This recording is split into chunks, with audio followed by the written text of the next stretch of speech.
Yes, shalom everyone. I'm Ameer Tsarfati. That's my second attempt to give you an important update on the unbelievable press conference that President Trump and Prime Minister Netanyahu just held in the Oval Office minutes ago.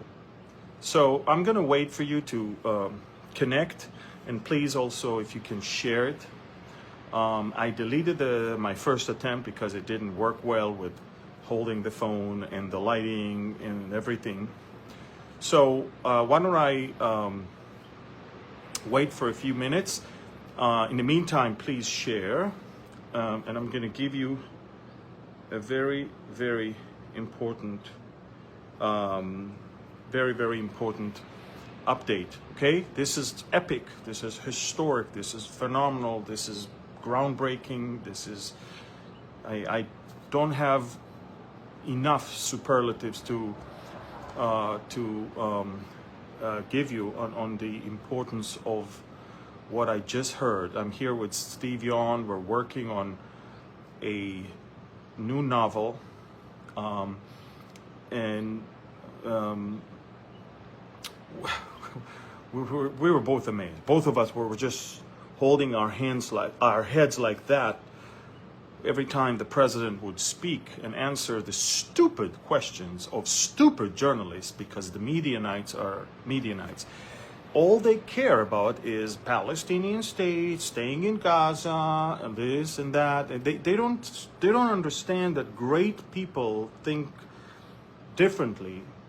And I think, honestly, that the criteria to choose journalists today are you must be stupid and evil. And I think that stupid is not good enough. Evil is another thing. And you can't just be evil. You have to be stupid also. So basically, stupid and evil journalists were bombing both Netanyahu and Trump with stupid questions instead of trying to understand that someone cares about the Palestinians, finally. All they talk about is why shouldn't they stay in Gaza, and why shouldn't we declare a Palestinian state when none of the Palestinians wants a Palestinian state. They still don't understand, even after October 7th, that all they want is to live instead of us and not next to us. Why don't you ask them? They'll tell you. So President Trump basically answered questions, and he said that he believes that Egypt and Jordan maybe say no now to receive Palestinians from Gaza, but they will have to say yes, just like Canada and Mexico said no to his terms, and eventually he managed to change their minds. I mean, the fact that he even compared them to, that tells you that he understands the leverage that he has, and he understands that he can use it just as he used with Canada and with Mexico, and of course get the results. He even added that he believes there's going to be more countries that will accept the Palestinians in Gaza. The president made it very clear. Listen to me right now, and this is why I came live on Facebook, and we're going to put it on YouTube in a few minutes. And Steve, maybe you can text Shane to put it on YouTube. But it's very important that you understand it, folks. President Trump is not talking about Hamas staying in power. He's not even talking about the Palestinian Authority replacing Hamas. He's talking about all of the Gazans must leave. They cannot stay there. It's not a safe place. And he even elaborated and he said, look, there's tons of tunnels and there's tons of bombs that have not exploded yet. And it's a demolition site. And even the houses that are not destroyed tend to fall apart.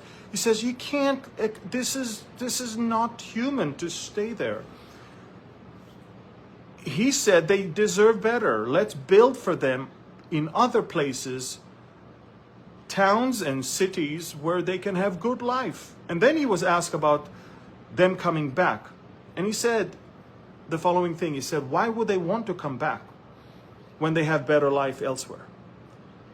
I don't know if you understand what he just said. This is, in a single sentence, the entire narrative of the Palestinians collapsed. He basically said, You deserve to live better life elsewhere. Look what happened ever since Hamas took control, ever since Israel pulled out. It's all about death all the time. You strike, you're getting killed. You strike again, you're getting killed again. Your own Hamas people is killing you and slitting your throats and all of that. Stop it. And Netanyahu was asked, because, the media is so evil, that the media wants Hamas to stay in power, just so the hostages will come back. But they don't understand. Hamas will never give the hostages back unless Hamas stays in power, which is another October 7th. Netanyahu says, I am all in for phase 2, as long as we meet the 3 goals of our war: returning our hostages, making sure Gaza will never pose a threat, and making sure Hamas is not in power without weapon and without military capability. These are the 3 things.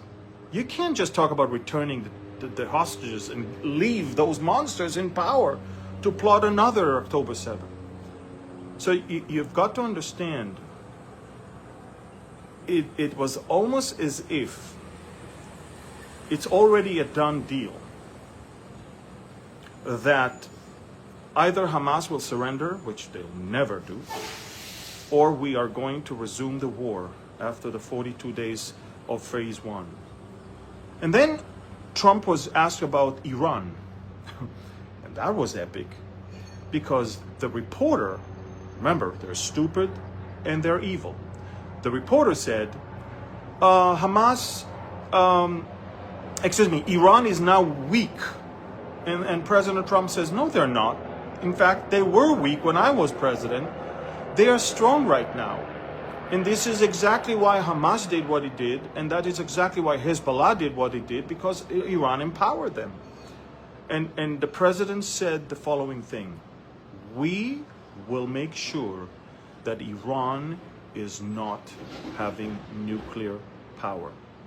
Now, I don't know if you understand what he meant.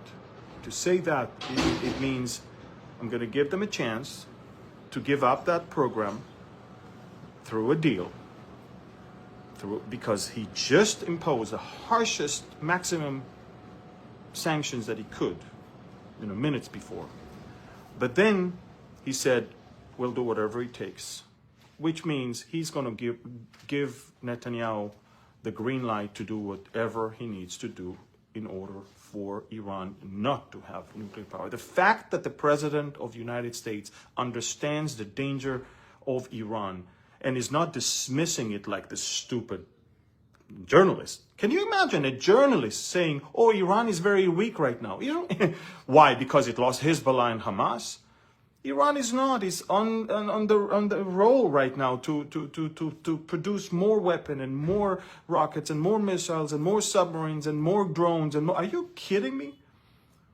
So President Trump made it very clear that he's standing by Israel. Hamas will not stay in power. Gaza has to be evacuated, and Iran will never possess nuclear weapon.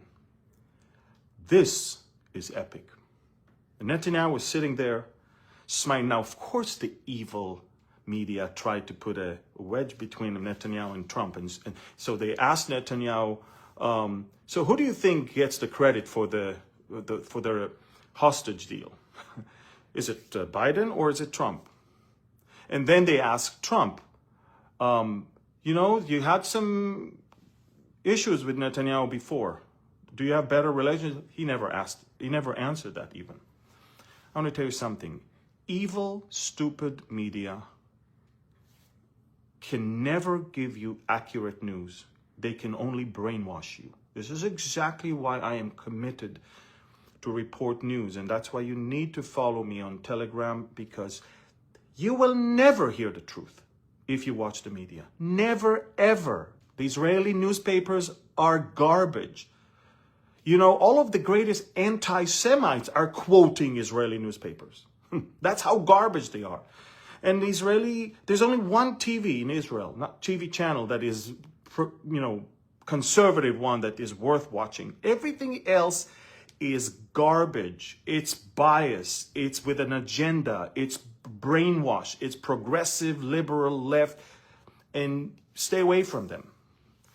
So I'm telling you folks, epic, historic, amazing press conference. I can't wait to hear what the outcome of the meeting itself is going to be.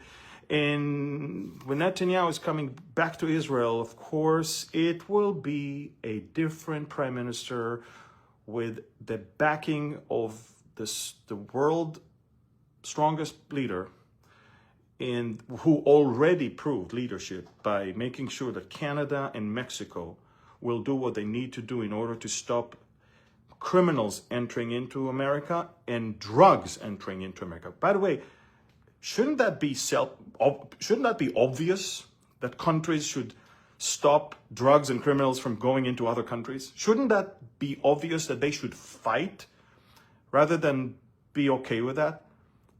Well, it wasn't until tariffs were imposed, and then the threat worked, leverage worked, and now we see what's going on. So again, remember, Trump just compared what he did with Mexico and Canada to what he is about to do with Jordan and Egypt. He basically put the Jordanian monarch and the Egyptian president on notice, and he basically told them, I am expecting you to say yes to what I'm offering. It's not going to cost you much. Rich countries are going to give you money to build towns and cities for Palestinians. That's it. It's going to have to happen because there's no other place for them to go to. You understand that? Guys, you're watching history in the making. We're progressing towards Israel safe, secure, and prosperous. When we don't have that enemy on our borders, we can be the country that Ezekiel described prior to its war. Phenomenal, historic, biblical, prophetic. I don't have enough words to describe all of that. The only thing I didn't agree with President Trump is when he was asked about Qatar, whether they are the problem or the solution, and he kind of said, well, Qatar is really willing to help. It's trying to help. I don't agree with that, but you know what? Trump will find out soon that the Qataris are busy right now destroying American youth and American people from within in your universities and in brainwashing with Al Jazeera, AJ Plus, and all of these things. He'll find out. But in the meantime, you know what? I'm taking everything that has been said and I'm saying, praise God, thank you, Lord. And I can live with everything that has been said. By the way, Trump was asked another thing. What do you think about, you said in 2020 that there will be a Palestinian state. And you know what he answered? He said, well, a lot has changed since. He did not fall in the trap of saying, yes, there will be, yes, for sure, yes, if I promise it will. No, he also realized that October 7th was the burial of that stupid idea to give this fake nation anything, because he also knows they don't want to live in peace with us. They want to live instead of us.